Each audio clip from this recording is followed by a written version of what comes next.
কাল চলে গিয়েছিলাম চট্টগ্রামে এক টুকরো স্বর্গ প্রবর্তক মন্দিরের সাথে মাকে নিয়ে। এই প্রথম টাইমে মাকে নিয়ে আসা। সো হ্যালো এভরিওয়ান, নমস্কার সকলকে। আশা করছি সকলে অনেক বেশি ভালো আছেন, আমিও ভালো আছি। আজ যেহেতু একাদশী থেকেছি, সাথে মা আমার বাসায় বেড়াতে এসেছে, তাই ভাবছি মাকে নিয়ে আজকে প্রবর্তক মন্দিরে যাব। তাছাড়া আমি অনেক আগে একবার মাকে নিয়ে গিয়েছিলাম প্রবর্তক মন্দিরে, সেটা একটা পারিবারিক অনুষ্ঠানে। তো তখন গেট বন্ধ থাকার কারণে মা উপরের যে বিগ্রহ আছে সেগুলো দর্শন করতে পারিনি, তাই ভাবলাম আজকে যেহেতু ছুটি আছে আর মাও বেড়াতে এসেছে, তো ভাবলাম মাকে নিয়ে চলে যাই প্রবর্তক মন্দিরে। তো আমরা ফাইনালি চলে এসেছি প্রবর্তক মন্দিরে। যেহেতু এখন ছুটির দিন চলছে, বন্ধের দিন চলছে, আর টুকিটাকিও সবাই ঘুরছে, কিন্তু গাড়ির কোনো রকমের জ্যাম নেই, খুবই অল্প সময়ের মধ্যে চলে এসেছি। তবে আজকে ভাড়ার রেটটা একটু বেশিই ছিল। এখন যেহেতু কোথাও একটা ঘুরতে যাই না এবং কোথাও একটা ঘুরতে যেতে পারি না, সেহেতু মন খারাপ ভালো যেটাই লাগুক না কেন, আমি এই প্রবর্তক মন্দিরে চলে আসি। আর এই মন্দির তো চট্টগ্রামের বুকে এক টুকরো স্বর্গ। আজকে যেহেতু বন্ধের দিন যাচ্ছে, ঈদের সেকেন্ড দিন, সেহেতু প্রচুর মানুষ ছিল, প্রচুর মানুষ একাদশী থেকেছে, মন্দির দর্শন করতে এসেছে। তো প্রচুর মানুষ ছিল, আজকে অনেকটা ভালো লাগছে। আমি কিছুদিন আগে যখন এসেছিলাম তখন ছিল একদম ফাঁকা, তো সেই তুলনায় আজকে অনেকই ভালো লাগছে।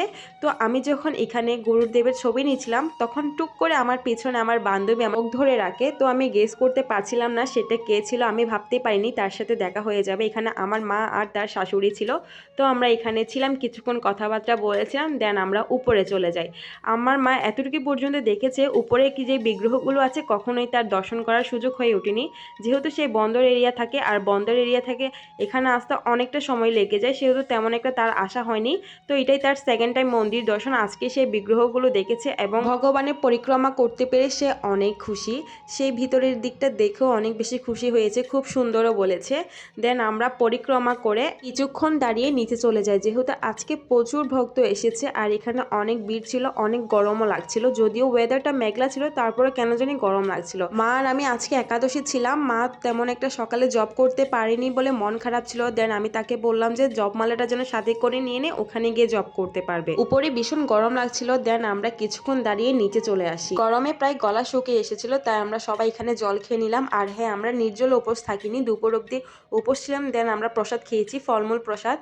আর আমার মেয়েকে তো এই মন্দিরে আসলে কখনোই মানে এক জায়গায় দেখা যায় না, তখন সে এখানে ওখানে সবসময় দৌড়াদৌড়ি করবে।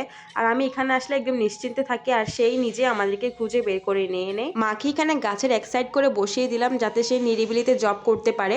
আপনারা আবার বলতে পারেন যে মা জব করছে, আমি কেন জব করছি না? আমি বাসায় গিয়ে জব করে নিব। আর হচ্ছে আমি আসার আগেও জব করে এসেছিলাম, যার কারণে আমি জব করছি না, মাকেই জব করতে দিয়েছি। তো এখানে কিছুক্ষণ থাকার পর আমরা চলে এলাম স্টলে। এখানে এসে বোনের নাকি তুলসী মালা পরতে খুব ইচ্ছে করছে, যদিও সে একবার পরেছে, ছিঁড়ে গিয়েছে। দেন তাকে আরেকটা নতুন তুলসী মালা নিয়ে দিলাম। এবার চলে এলাম কিছু খাওয়ার জন্য। আজকে প্রচুর পরিমাণ ভক্ত সমাগম হওয়ার কারণে একাদশী প্রসাদ শেষ হয়ে গেছে। দেন বোনকে আর মেয়েকে একটা পাউরুটি নিয়ে দিলাম। তারপর আমরা স্টিলের স্টলে চলে এলাম। এখান থেকে হচ্ছে আমার মায়ের পিতলের ঘট, আর হচ্ছে সাথে দুইটা আমের পলক নিয়ে নিলাম, একটা আমার জন্য আর দুইটা হচ্ছে মায়ের জন্য। আর সাথে হচ্ছে আমি একটা ভোগের থালা নিয়ে নিয়েছিলাম। তারপর বোন টানতে টানতে আরেকটা স্টলে নিয়ে আসলো, সেখান থেকে তাকে গনুকে কিনে দিতে, কিন্তু গনুর দাম বলছিল 300 টাকা, 350 টাকা। তো মা তাকে আর নিয়ে দিল না। আর এখানে যেহেতু কোনো প্রসাদই খেতে পারিনি, আমার খুব খিদা লাগছিল। তো আমরা এখান থেকে টিকিট দিয়ে জুতাগুলো নিয়ে সুন্দর করে বাসায় চলে যাচ্ছি। তো যার পথে অনেক কাঁঠাল খুঁজলাম। আমি এই জ্যৈষ্ঠ মাসের সিজনে কোনো কাঁঠাল খাইনি, তো আজকে আমার কাঁঠাল খেতে খুবই ইচ্ছে করছিল। আসার সময় এখান থেকে আমরা একটা কাঁঠাল নিয়ে এসেছিলাম, তো মাকে বললাম ছিল যেহেতু আটার একটা ব্যাপার সেপার আছে, তো সেখান থেকে খেয়ে নিচ্ছিলাম। তো আজকের মতো আমার একাদশী ব্লগটা এখানেই শেষ করছি। সকালে সুস্থ থাকবেন, ভালো থাকবেন, আর আমার পেজটাকে ফলো দিয়ে পাশে থাকবেন।